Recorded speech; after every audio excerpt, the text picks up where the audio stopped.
Artıq yeni vloqum hazırdır və axşam yeməyindən vloqumu başlamaq istəyirəm. Gördüyünüz kimi qreçka və kartof və pomidorla davam edirəm. Sonra isə belə bir çay içdim. Konfetlə dırnaqlarımı sizə göstərirəm ki, hal-hazırda dırnaqlarımın ikinci, üçüncü günüdür.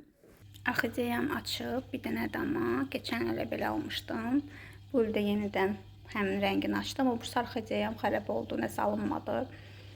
Bu da mənim sfatvilyum və burada da mənim balıqlarım.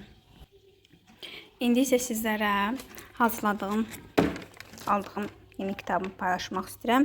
Bu kitabımı görəndə biləcəksiniz ki, mənim vloqumun əsl səbəbi nədir. Və artıq mən hazırlaşıram və hazırlaşmaq vloqumu da görürsünüz. Və bilmirəm, hazırlanma prosesi necə gedəcək və hər birini səsli formada sizə izah edəcəm. Əgər məni kimi yeni sürücülük vəsiqəsi almaq istəyənlər varsa, onlayn aldığıma görə bu da onlaynın kağızıdır. Bu qədər. İndi isə başlayıram öyrənməyə. Bu dəfəki vloqumu sizə sürücülük vəsiqəsi almaq üçün keçdiyim ilk addımlardan danışmaq istəyirəm. İlk olaraq yaşadığım ərazi üzrə xəstəxanaya müraciət etdim və mənə forma 27 verildi. Daha sonra məni rayon üzrə xəstəxanaya göndərdilər. Orada müxtəlif tibbi müayinələrdən keçdim. Gözlərim yoxlanıldı, psixiatri müayinəsindən keçdim, rəngin çəkildi, ürək müayinəsi, narkoloji üçün şəhərə yollandım. Terapevt və cərrah tərəfindən yoxlanıldım. Sonra bütün həkimlərin möhür və imzaları toplandıqdan sonra isə tibbi arayışım hazır oldu. Əslində bu proseslər məndə bir həftə, 2 həftə ərzində həll oldu. Hər yoxlanış üçün gündə hər gün gedirdim, 2 gün, 3 gün arda elə olur ki, getmirdim. Amma siz çalışın, tez-tez gedin ki, bu prosesin axırı. Çünki növbə var idi, növbədən də kənar çox həkim buraxmırdı. Bu mərhələdə əvvəl isə artıq sürücülük məktəbinə yazılmışdım. Dərslərdə iştirak edir, eyni zamanda isə kitab üzrə hazırlıq edirdim gördüyünüz kimi. Daha sonra məni imtahan üçün çağırdılar. İmtahan Binəqədi istiqamətində yerləşən mərkəzdə keçirildi, Xırdalanda. Səhər tezdən yola düşdüm, yolum təxminən 1 saat çəkdi və 9:00-da orada olmalı idim. Sənədlərim yoxlandıqdan sonra imtahana daxil oldum və çox həyəcanlı olsam da imtahandan uğurla keçdim. Ardınca sürücülük bacarıqlarımın yoxlanılması mərhələsinə keçdim.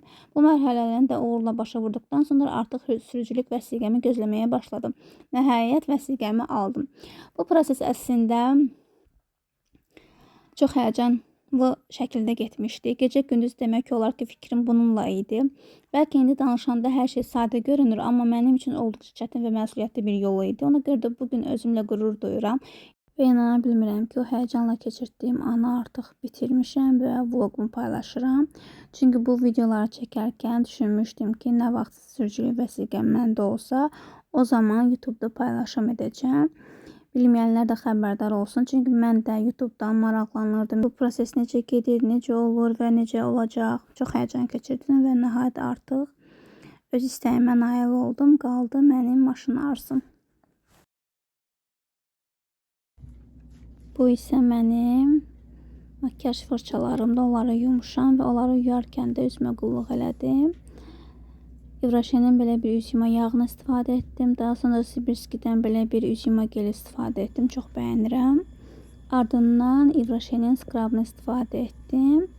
Skrabdan sonra isə belə bir peeling istifadə etdim. Bu da çox yaxşıdır. Üzümə çox yaxşı təsir edir, təmizləyir və etap isə sonuncu etapım isə bu gördüyünüz maska idi. Köpüklərlə maska.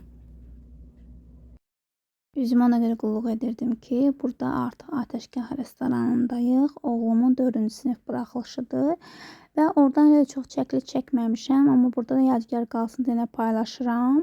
Biraz suvenirlərdən çəkmişəm, biraz yediyimiz yeməklərdən və marojnaya kimi verildi. Süfrəsi həqiqətən çox dolu və ahəngli idi. Çox bəyəndim həqiqətən də.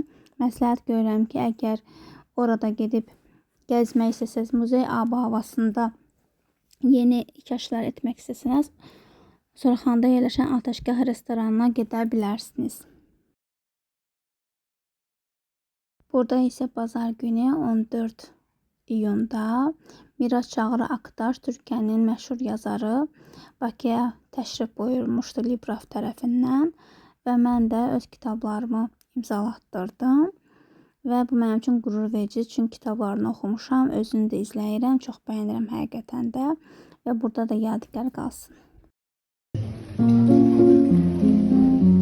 Ve hamının tanıdığı Miraç Çağrı Aktaş.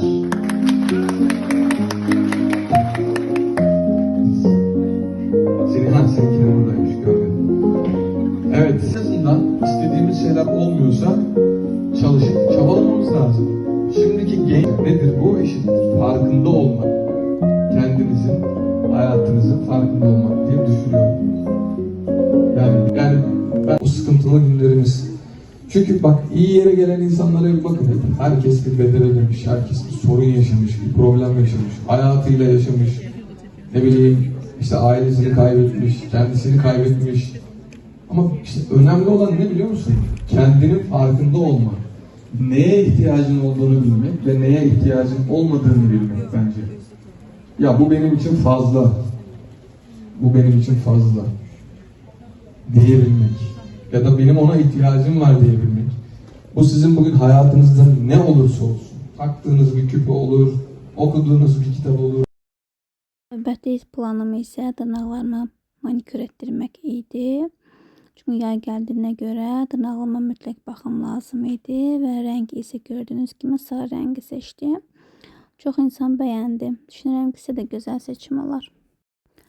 Havalar düzəldiyinə görə biz də Buzovnada Gilavar adlı bir plaja yollandıq. Həftə içi 15 manat, həftə sonu qiyməti isə 20 manatdır. Təmizliyini çox bəyəndim. Həqiqətən də hər yan çox səliqəli və gözəl görsənirdi. Biz isə düz dənizin kənarında əyləşdik. Elə çox şey aparamamışdıq. Bəzi xırda-xuruş yeməklər apardıq özümüz üçün ki, orada atışdırmalıq olsa, amma çimmək havası deyildi, yəni biz çimmədik. Burada isə hələ də Miraç Çağrı Aktaşın kitabını oxuyurdum. Demək, kitabı artıq bitirmişəm, amma kitab həqiqətən də çox maraqlı idi. Bu isə Buzovan dənizə getdiyimiz günün sabahsı gündür. O günü çimə bilməmişdik, amma bu günü tez getdik və hava həqiqətən də çimməyə dəyərdi, amma düz su soyuq idi. Amma biz çimdik. Bu isə Sibrizdədir. Keçən də Sibrizə çox getmişdik. Bu pulsuz çimərlikdir. Girişdə demək olar ki, sudan başqa, meyvədən başqa heç nə icazə yox. Biz də o deyilənlərə riayət etdik, istirahətimizi etdik.